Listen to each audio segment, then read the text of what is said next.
Welcome! Today we're going to make this diagonal card for the holidays. This handmade Christmas card idea is definitely going to keep you inspired. Don't miss the free project sheet and the template I've included for you today. Hi, I'm Lisa Curcio, and I would love to welcome you here to Lisa's Stamp Studio. In addition to that beautiful card, I have two others to share with you. And as a reminder, you're not going to want to miss the template for this card inside the project sheet. While it might look complicated, this card is very, very easy. All right, let's get started on today's project. The base of our card measures 4¼ by 11. We're going to do two very simple score lines. The first one is going to be at 1½ inch, and that's going to be along the 11-inch side. And I love that my paper trimmer includes both a scoring and a cutting blade. I can keep them on the track. At the same time, they navigate up and down out of the way. Using that straight ledge here at the top, we're going to score at 1½ inches. Now we're going to open up the extendable arm, which I love if you're a scrapbooker or if you like to make boxes and 3D projects. We're going to come over to 6¾ inch and we're going to score once again. From here, we are going to rotate the card. I'm going to bend this slightly so that you can see it. There's the 1½ inch. This is the 6¾ inch. This panel right here, we're going to make a diagonal cut. This is where the diagonal card comes into play. From the bottom left to the crease on the upper right. So I'm going to lay this inside my trimmer, and I love this clear cutting guide for this. I don't have to use a ruler and of course a pair of scissors. I can do everything right on here. I've just made a silver pencil mark here where the crease line is so that you can follow along. And then of course our bottom corner here. We're going to align this inside the track. The blade is going to travel inside that little black strip that's here. So I'm going to align the bottom tip so that it's inside the track, and I'm going to pivot the top so that that silver crease is going to fall inside the cutting area. Once I'm happy with it, we'll go ahead and close that door, and then we'll slice. This is going to give you two pieces. You can save this for another project. We are not going to need it today. This is what we're left with. I'm going to pivot it now so that the 1½ area is here at the bottom, and I'm going to crease up on that score line. I'm going to go over it with my bone folder, making sure the outside edges are nicely aligned. This is going to come down on top of itself, and we're going to do the exact same thing. Make sure that your outside edges are nice and aligned, and then go over it with the bone folder. You're going to notice the tip is larger and longer than it needs to be. We're going to open this up, and we're going to add some designer series paper here to the 1½ inch side. I'm going to be using the beautiful Traditions of Christmas designer series paper. It's absolutely beautiful. This is going to be my wrong side for the small area here, and I'm using the precision glue press. Love that because it has a nice needle tip on it, so it's going to come out nice and thin. And I love that there's a pink stopper inside the base here of the cradle, which means that my glue is never going to dry out. That little pink stopper comes into contact with the tip. You're going to find the product linked for you on my website under Shop Craft Room Favorites. Here in the center, I've cut a piece of designer series paper that measures 4 inches by 5 inches. Again, same package of paper, really beautiful foil patterns on the opposite side. What I love about the double-sided papers with Stampin' Up! Is that you have lots of options. One side is themed for the holidays. The other side is generic so that you can use it all year round. I've cut another piece of designer series paper. This measures 3¾ by 3¾ It's a square. We are going to cut it on the diagonal to fit the top panel of this fun fold card. Looking at this, you're going to see that it's going to be from the bottom right to the top left. So if your paper has a direction, make sure you cut that same way. I'm going to do the same exact thing that we've done before, lining up the tips inside that black track. I can close that clear cutting guide, making sure it's aligned. I'm going to slice, and that's going to give me two pieces, and we're going to use both on this card. Leaving the diagonal fold open, I'm going to flip this over, and I'm going to add my liquid glue. This now will get adhered here, leaving a small border all the way around. We're going to flip this over, and this is going to be the inside of the card. And we're going to add the other piece of designer series paper here. Once again, you're going to leave a small border. Now on my other samples, you're going to notice that I did some different variations here. So you're going to want to hang tight with me to the end of the video so that you can see those other samples. You might be wondering how we are going to decorate this, obviously with the diagonal fold. And I have several other ideas to share with you. But for this specific card, we're going to use the coordinating stamp set to the designer series paper. I'm using the Christmas Greenery Bundle, the stamps and coordinating dies. They're very, very abundant, and you'll see how I've used some of these other pieces. For this next step, I'm going to be using my Misty Stamp Positioning Tool. I'm going to go ahead and open this up and put my cardstock down inside the corner and anchor it down. The image I'm going to be using is very, very large, and I have arthritic hands and it's difficult for me to get a good impression. So I'm going to place that here, face down. I'll press on top of that clear door to lift the stamp. Now, photopolymer is very, very sticky, so it's not unusual that it will stick to your cardstock. Just push it back inside the corner. On this side of the plate, I'm going to be using the Memento black ink pad to ink up my image. And then we'll close this up and then we're going to press. I love to use the little pressure tool that I have here. That helps me get out a really nice, even impression. I'm going to rotate my Misty and I'm going to continue using it for the next step. There's a coordinating image for all the flowers and the greenery, which stamps them to make them solid. And of course, this is the best part of the stamp set, is that it's an outline image. So if you want to color it in, you can. I'm going to line this up inside that stamped image. Once I have it where I want it, I'm simply going to close the door and pick up the image. Making sure the cardstock remains in the corner, we're now going to ink this up, and this time I'm going to be using Bubble Bath ink.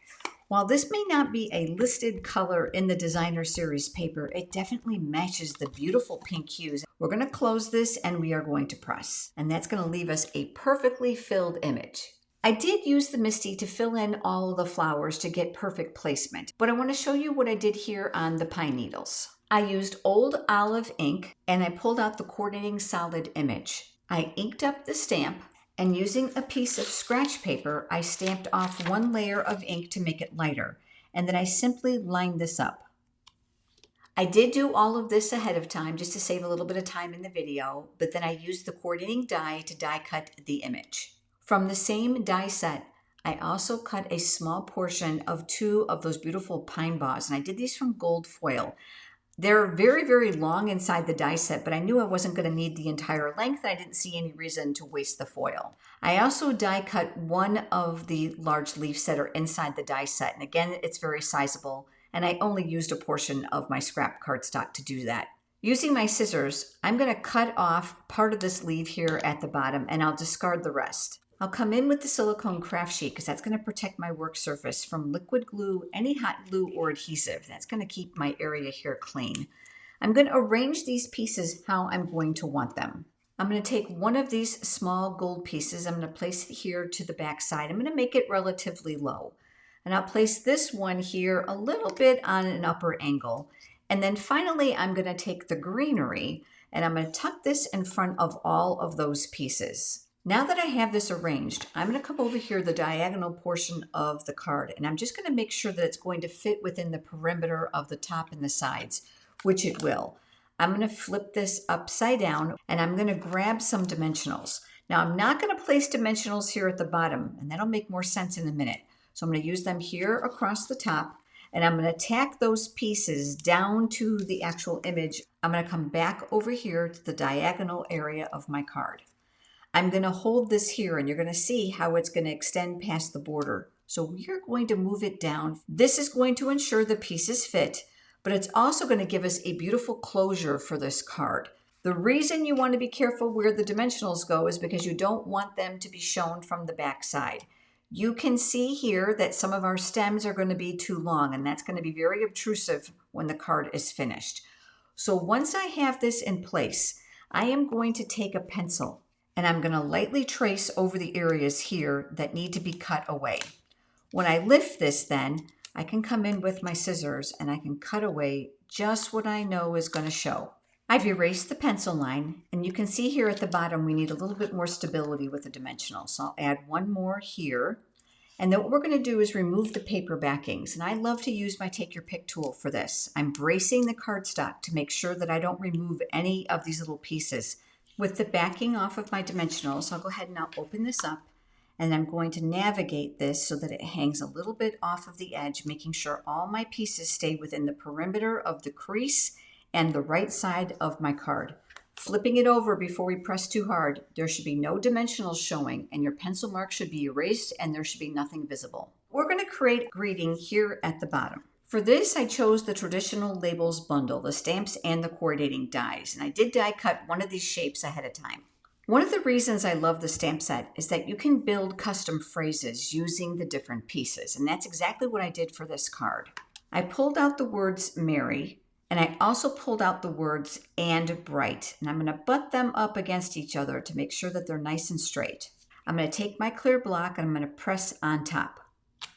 Using the old olive ink, we're going to go ahead and ink up our greeting, and that's going to get stamped here.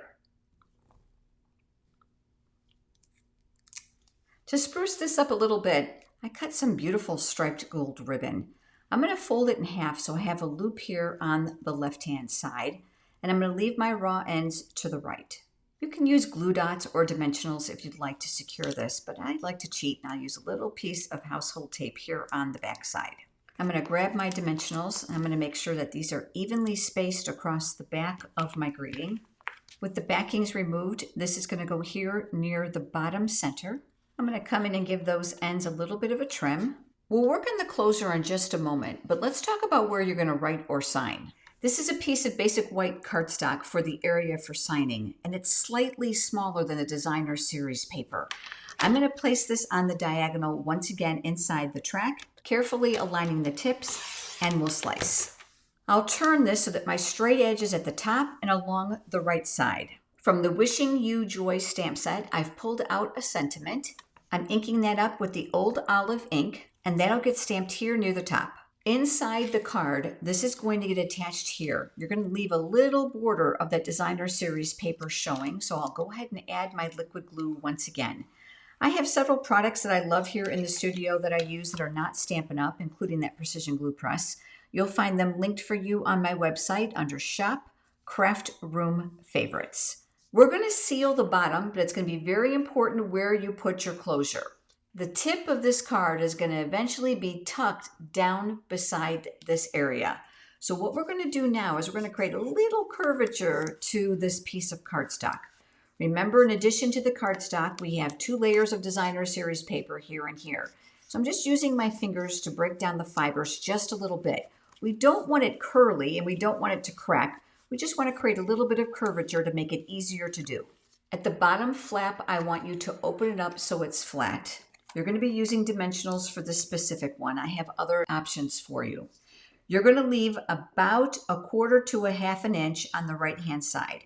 Using the straight edge of the dimensional, I'm going to place that near the outside edge of the cardstock. You want to make sure that there's going to be plenty of room for that to fit down inside. The next dimensional is going to go on the opposite end, and then you can fill in the other areas. You want this to be well balanced. Once you're finished, remove the paper backings from the dimensionals. You're going to press and seal this shut. The curvature that we've created here is now going to get tucked behind here. So it's very important that your image is lifted enough so that it doesn't impede on the tuck. I'm using the beautiful low profile dots, which are just placed into the last chance products list. Hurry, because they may not still be available. With glue dots already on the back, it makes them very, very easy to use. So I'm going to place one here, and I'll place a larger one here, and I'll take another smaller one here on the diagonal. And that kind of spruces up that green area. Give them a good push, and there you have your diagonal tuck corner card. Absolutely stunning, and of course, beautiful for the receiver. Let me share the other cards I made for you. The next one uses the Delicate Pines bundle stamps and coordinating dies. Again, very, very abundant. Very soft pastels. Lost Lagoon with the pretty and pink. That blue is really striking against the subtle color. I added some metallic threads. You'll find those in my craft room favorites as well. I just love that delicate touch to this card. Added some simple rhinestone embellishments. Unlike this card, there's a lot less layers, so it was a lot easier to curve and tuck the cardstock.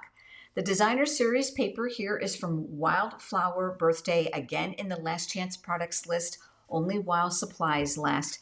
And I want to call your attention to the circle closure versus the cascading flowers that I've done here. I used one of my favorite die sets. This is Spotlight on Nature. It's very abundant in graduating sizes of circle dies, and that holds this image perfectly. I used the traditional labels once again for this next card, but I focused on the branching out dies. In addition to the cascading dies that are here, I did not use the labels on this card, but I focused on the greenery and the berries and pine cones here at the top. I used the Timeless Plaid Designer Series paper, one of my favorites, and came up with this beautiful winter card. Embossed right on top of the Designer Series paper, and this is a great tip for you. If you have those lighter papers, don't hesitate to stamp or heat emboss on top of them. It's very, very striking and adds a lot of texture to the actual Designer Series paper. Added some beautiful gold and mossy green ribbon here at the bottom. Die cut all my pieces, and of course my tuck is here. And this time I left the area here blank, but I used the angle here at the top to house my sentiment.